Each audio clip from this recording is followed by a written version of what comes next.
En témoigne la découverte de multiples sites préhistoriques. Le plus exceptionnel est sans doute la grotte de Lascaux, la chapelle Sixtine de l'art pariétal. Voici l'entrée de la grotte originelle. Et voici l'intérieur de la grotte, reconstitué à l'identique, à quelques centaines de mètres.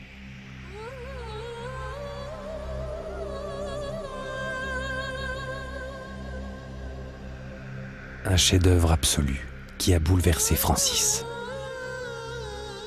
On se sent submergé par un sentiment qui est indescriptible. Pour moi, il a fallu pratiquement une bonne vingtaine de minutes pour comprendre où j'étais et comprendre ce qui m'arrivait.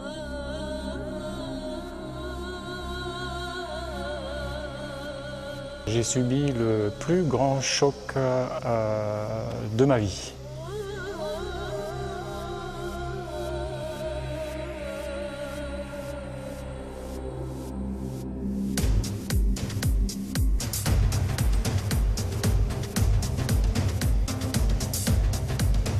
Francis est le chef plasticien de l'atelier des facsimilés du Périgord.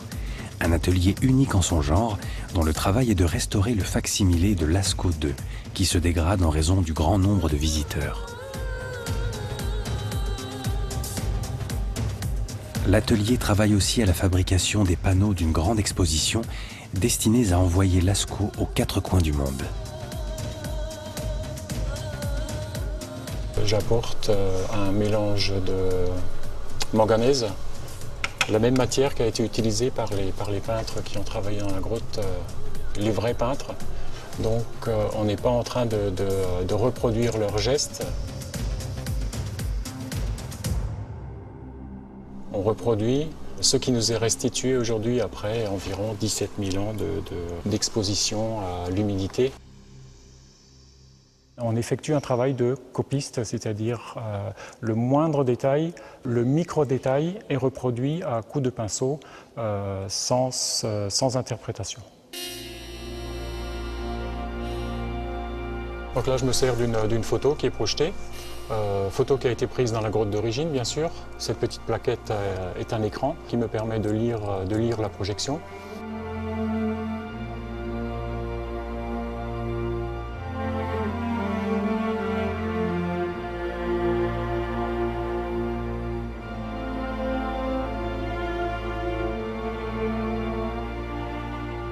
Dans un monde où on devait survivre aux rigueurs du climat, dans un monde qui était vraiment hostile, ce qui m'a provoqué le plus grand choc en fait est de me rendre compte que ces personnages étaient vraiment des êtres supérieurs.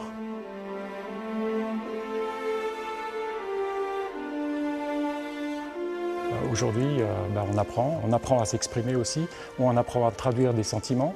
Eux traduisaient sans savoir qu'ils allaient accomplir quelque chose, ils accomplissaient, c'était un geste pur.